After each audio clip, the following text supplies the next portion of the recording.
इधर कमरा है। अजी DTA Bhagalpur, Divyansh teachers academy Bhagalpur, हर कदम आपके साथ। बैच खत्म होगा तो साथ छोड़ेंगे थोड़े ना। हाँ चलिए दोस्त, बनते हैं बुद्धि के सिद्धांत में। हाँ जी देखिए, तो केले थे समूह में, कैली एवं थर्स्टन। लुईस थर्स्टन महोदय ने बुद्धि को ग्रुप में बटा हुआ बताया, ग्रुप में, समूह में। अथांडाइक महोदय ने बहुकारक सिद्धांत, बहुखंड बुद्धि का सिद्धांत दिया, मल्टी फैक्टर थ्योरी दिया हुआ था। तो केले थे समूह में, थान को बहुत भाए, एक बार में बिना रुके, एक कारक सिद्धांत अल्फ्रेड बीने। तो बुद्धि को एक तत्व में, एक खंड में बताया बीने ने। यानी बुद्धि एक ही योग्यता से निर्मित होती है।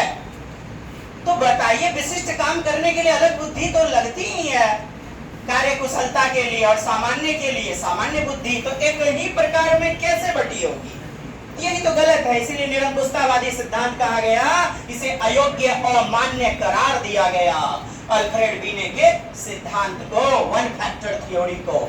एक बार में बिना रुके, केले थे समूह में, थान को बहुत भाए, एक बार में बिना रुके, 2-3 महीने खाए, मैन ने खाए। तो द्विकारक सिद्धांत, 2 से द्विकारक सिद्धांत और त्रिकारक सिद्धांत, 2 फैक्टर थ्योरी। और अपने सिद्धांत को आगे बढ़ाया स्पीयरमैन ने और कहा ना ना ना ना, 3 खंडों में बटी होती है बुद्धि। तो द्विकारक सिद्धांत 2 खंड, एगो सामान्य योग्यता वाला और एगो विशिष्ट योग्यता। और जी माने जनरल होता है, जनरल इंटेलिजेंस, और स्पेसिफिक इंटेलिजेंस मतलब विशिष्ट बुद्धि। तो जन्मजात कौन सा होगा? सामान्य कारक, जनरल इंटेलिजेंस। जो आनुवंशिकता से ग्रसित होगा, लेस होगा। और वातावरण में ढल करके हम इसी सामान्य योग्यता को आगे बढ़ाते हैं, यानी 2 भागों में बट करके स्पेसिफिक इंटेलिजेंस निर्माण होता है। और विशिष्ट कार्य कुशलता करने में वातावरण से प्रभावित, किससे प्रभावित? स्पेसिफिक इंटेलिजेंस वातावरण से प्रभावित होता है। और आनुवंशिकता, जन्मजात योग्यता, जन्मजात बुद्धि, जनरल इंटेलिजेंस, और अर्जित बुद्धि, स्पेसिफिक इंटेलिजेंस। तो 2 खंड में बता दिया, 2 खंड बुद्धि, स्पीयरमैन।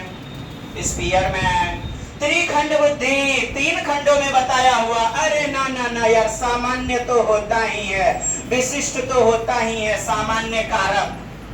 पहला क्या? सामान्य कारक। और फिर उच्च यानी विशिष्ट प्रकार की बुद्धि और निम्न स्तरीय बुद्धि भी होती है एक बालक में। यानी जन्म लिया, सामान्य बुद्धि, थोड़ा आगे बढ़ा, वस्तुओं को देख करके सीखा, तो ठोस प्रकार की क्रिस्टलीय बुद्धि, जैसे कैटल महोदय देंगे, तरल ठोस बुद्धि।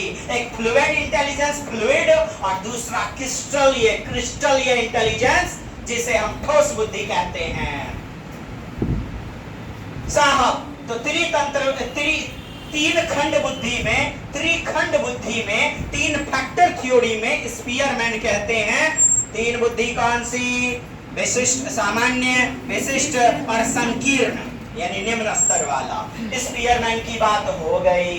अब आगे बढ़ते हैं।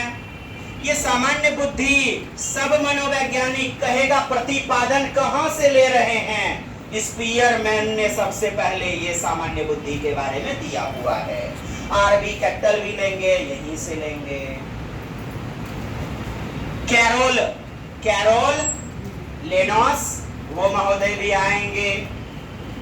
3 तंत्रों में बटा हुआ बुद्धि को बताएंगे, तो वह भी, जिसे हम कहते हैं हायरार्किकल इंटेलिजेंस थ्योरी।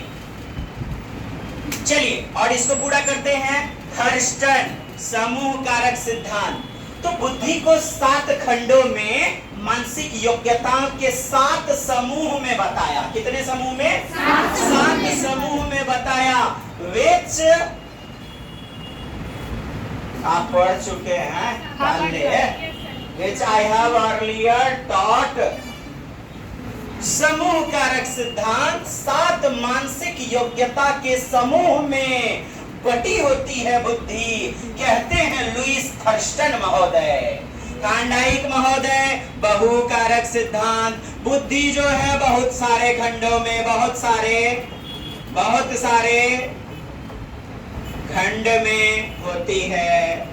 अब कोई विशिष्ट कार्य करना है तो 2 प्रकार की 3 प्रकार की बुद्धि जुड़ जाएगी और विशिष्ट कार्य कर लेंगे। सामान्य कार्य करना है तो एगो बुद्धि, जैसे कोई किताब लिखना है तो लेखक महोदय, कहीं भाषण प्रतियोगिता देना है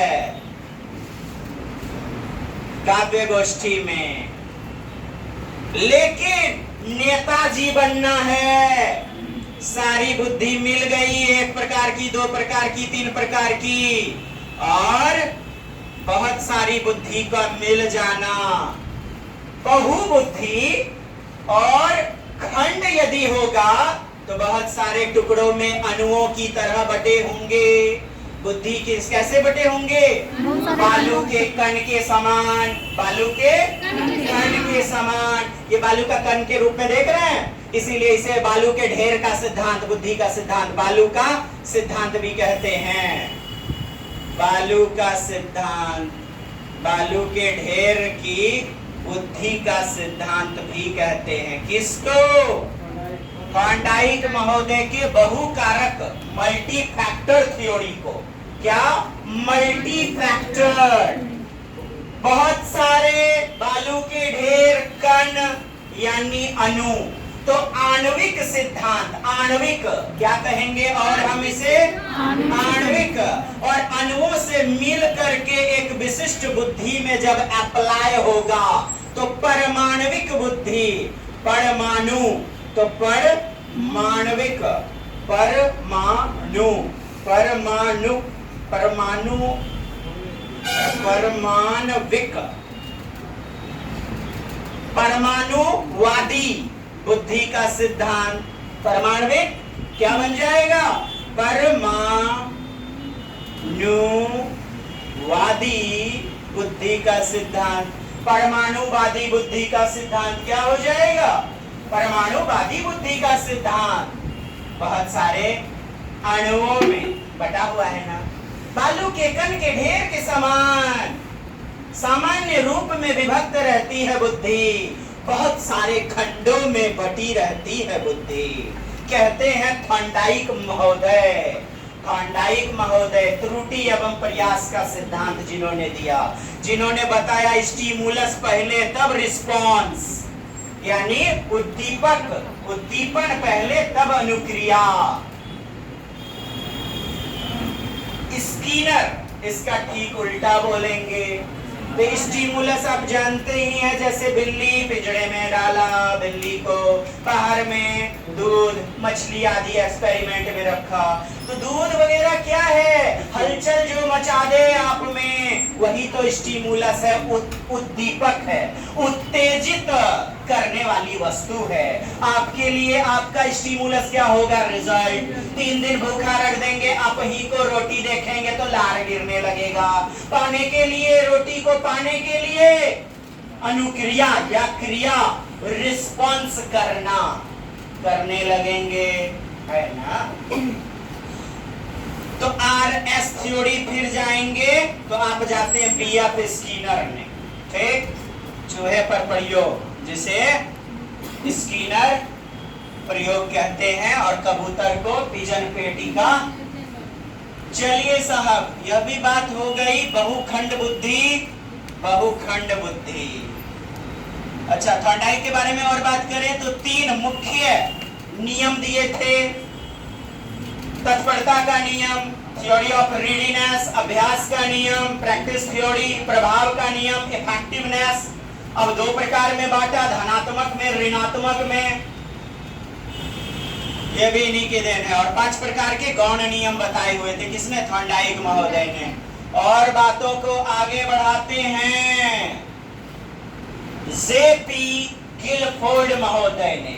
और सृजनात्मकता के बारे में सबसे पहला शब्द, क्रिएटिविटी के बारे में किसने बताया? Am I right or wrong हो? गिलफोर्ड। गिलफोर्ड महोदय सृजनात्मकता के बारे में बताएंगे, अभिसारी चिंतन अपसारी चिंतन के बारे में बताएंगे। जेपी गिलफोर्ड किसके बारे में? अभिसारी चिंतन, बंद अंत वाला प्रश्न या चिंतन यानी कन्वर्जेंट थिंकिंग, और अपसारी चिंतन सृजनात्मक प्रश्न यानी खुले अंत वाले, आउट ऑफ द बॉक्स, जिसे हम अवतलीय चिंतन, अवतल दर्पण वाला अवतलीय चिंतन या डाइवर्जेंट थिंकिंग कहेंगे। क्या कहेंगे? डाइवर्जेंट थिंकिंग वाला प्रश्न कहेंगे। तो गिलफोर्ड महोदय सबसे पहले इस शब्द का भी प्रयोग करेंगे, सृजनात्मकता का तो प्रयोग करेंगे ही। बुद्धि शब्द का सर्वप्रथम प्रयोग किसने किया?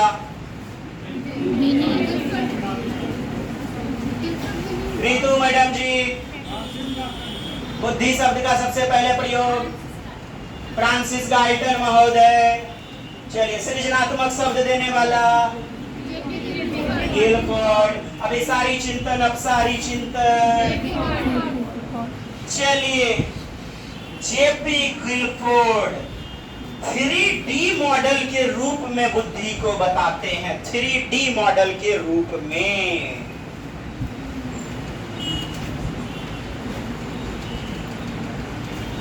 अच्छा जी, इधर तो मैं मिटा देता हूं, लेकिन मिटाने से पहले थोड़ा सा आप मित्रों के लिए थोड़ा सहयोग। 1905 ईस्वी बीने महोदय ने बुद्धि का सफल परीक्षण किया। किस आधार पर? मानसिक आयु के आधार पर। किस आधार पर? मानसिक आयु के आधार पर। आयु।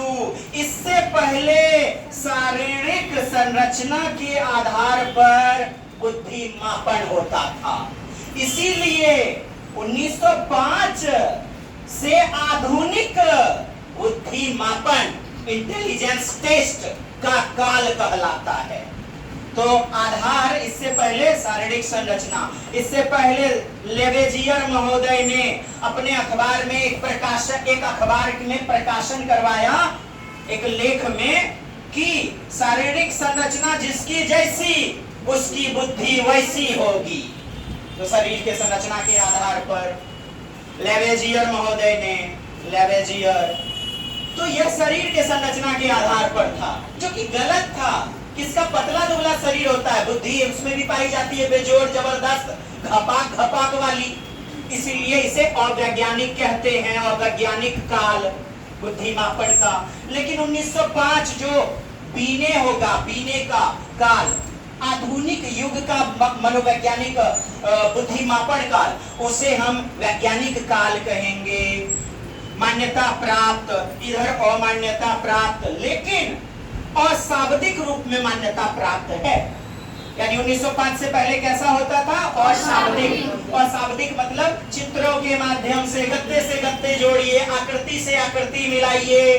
अशाब्दिक, नॉन वर्बल वाला इंटेलिजेंस टेस्ट, नॉन वर्बल वाला, ठीक। तो ये कहा जाए तो अनपढ़ व्यक्ति के लिए भी प्रयोग कर सकते हैं।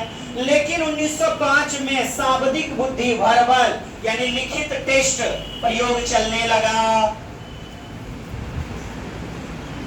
शारीरिक संरचना, फ्रांसिस गाल्टन महोदय बुद्धि शब्द के बारे में बताएंगे, सबसे पहले प्रयोग करेंगे। यही फ्रांसिस गाल्टन है जिन्होंने व्यक्तिक विभिन्नता के बारे में बताया। व्यक्तिक विभिन्नता, पर्सनल इंडिविजुअलिटी, पर्सन में इंडिविजुअल होना, डिफरेंस होना, अलग अलग होना।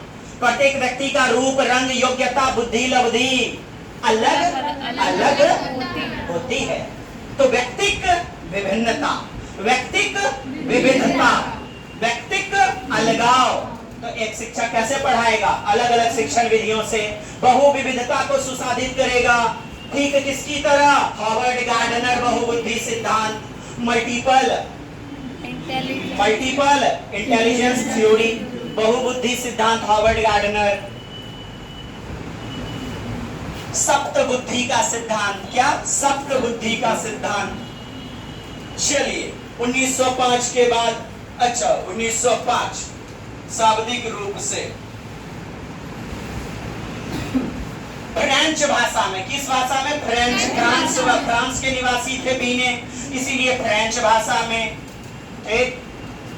इनके सहयोगी साइमन महोदय, सहयोगी साइमन, इन्होंने अपने ही परीक्षण को, अच्छा इनका जो परीक्षण था 1905 में केवल मानसिक आयु पर था।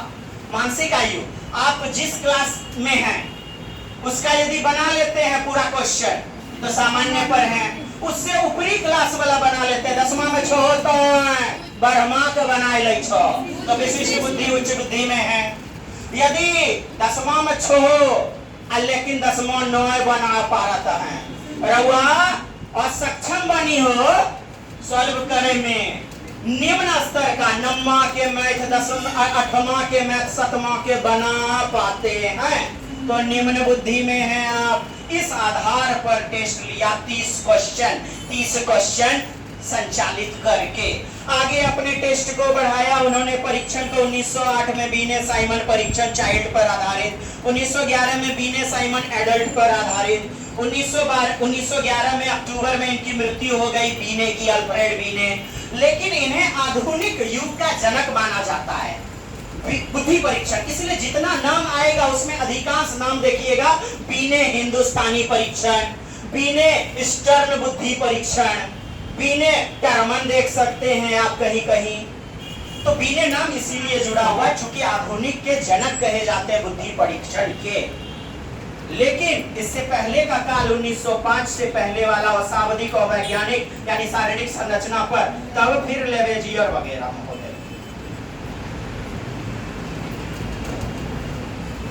आप जानते हैं 17 प्रथम मानव प्रयोगशाला 1789 में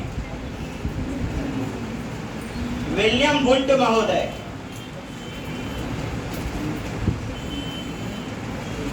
विलियम वुंट महोदय 1789, इधर देखिए इसके बाद वाला है।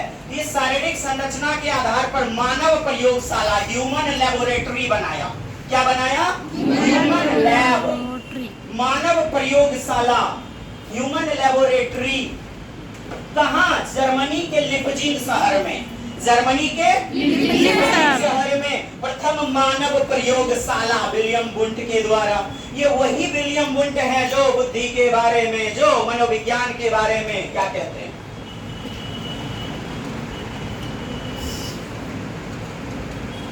अच्छा जी, मनोविज्ञान शब्द का सर्वप्रथम प्रयोग किसने किया? रुडोल्फ वोल्काई ने किया था क्या? विलियम वुंट ने किया था क्या? पता ही नहीं किया। शिक्षा में जोड़ने का श्रेय मनोविज्ञान को, साइकोलॉजी को जाता है, श्रेय थॉर्नडाइक को। इससे पहले ये केवल दर्शन शास्त्र आदि, फिलोसफी आदि का विषय वस्तु हुआ करता था, पागलों के लिए जांच पड़ताल का विषय वस्तु हुआ करता था, दूसरे की हाव भाव को जांच पड़ताल करने का विषय वस्तु हुआ करता था। लेकिन शिक्षा में, एजुकेशन में जोड़ने का श्रेय थॉर्नडाइक को जाता है। Edward Leonard Thorndike, E.L. Thorndike महोदय को जाता है यह श्रेय, इसलिए शैक्षिक मनोविज्ञान में रहेगा तब थॉर्नडाइक। लेकिन आधुनिक मनोविज्ञान के जनक आपको थॉर्नडाइक ऑप्शन में नहीं है, विलियम वुंट मारेंगे, विलियम वुंट महोदय। लेकिन मनोविज्ञान का जनक रुडोल्फ गोल्काय, रुडोल्फ गोल्काय। आई होप मनोविज्ञान शब्द का प्रयोग सबसे पहले विलियम वुंट ने ही किया था क्या? हालांकि 1600 ईस्वी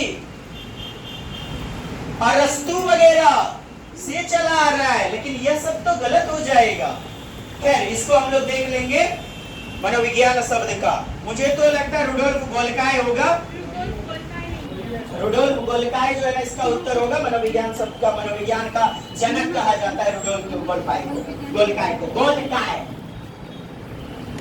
चलिए बात को और आगे बढ़ाते हैं। आपने मानव प्रयोगशाला देख लिया, जर्मनी के लिपजिंग शहर में विलियम वुंट के द्वारा 1789 में ह्यूमन लेबोरेटरी। शरीर संरचना के आधार पे है, अभी भी शरीर संरचना के आधार पर, मानव के मेंटल एज के आधार पर नहीं है। 1905 में आएगा वो, तभी तो मॉडर्न टेस्ट कहेंगे, मेंटल टेस्ट, आधुनिक बुद्धिमापन का युग कहेंगे हम। ये 1789 लिखे हैं, ये 1879 होगा, ये 1879 होगा। एक्सट्रीमली सॉरी, आपके कानों को पकड़ करके पश्चाताप की अग्नि में मुझे खेद है। 1879 विलियम वुड। चलिए आगे बातों को और बढ़ाते हैं। यस,